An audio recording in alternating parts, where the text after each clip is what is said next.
So it turns out a lot of Canadian media is not even really Canadian. So an American company basically owns most of the shares of Post Media, which own Financial Post, National Post, Vancouver Sun, Ottawa Citizen, etc., etc., etc. There's so many that are now literally owned by Americans with links to far-right conservatives.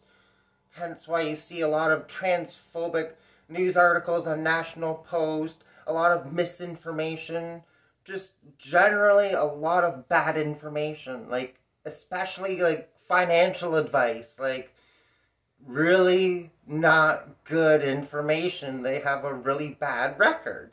So how could people follow these media and trust them more than doing your own research? What a concept. I mean, it seems like conservatives, you could tell them anything and they'll believe it. I mean, conservatives believe the most ridiculous misinformation, feeling hate and misinformation against trans people. It's ridiculous. And not just trans people, most of the media out there are spreading lies about Justin Trudeau. Canada's one of the top-rated countries of where people want to live. You can't even make this up. IMF projections show our economy, not too long, just being right behind the United States in growth. US up here with growth, Canada's going to be here, UK here, Japan and others down there. We're on a track to doing really good. Inflation was global. But a lot of misinformation to blame Trudeau, and somehow big corporations price gouging isn't an issue. Somehow real estate speculation isn't an issue, even though it is.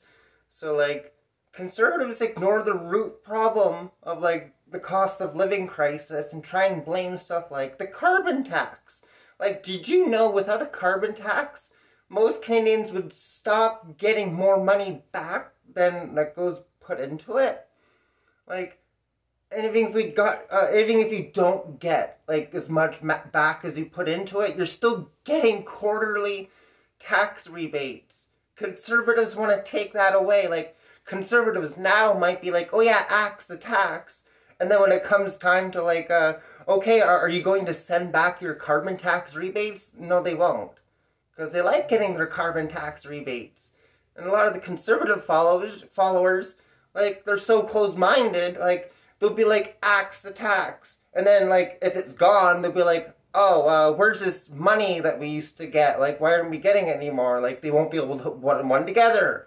They literally supported axing the carbon tax that gives most Canadians more money back. Imagine that. Corporations price gouging us, costing us way more than the carbon tax, but somehow people are more concerned about a carbon tax? Are you kidding? For decades, big oil companies have been ripping us off.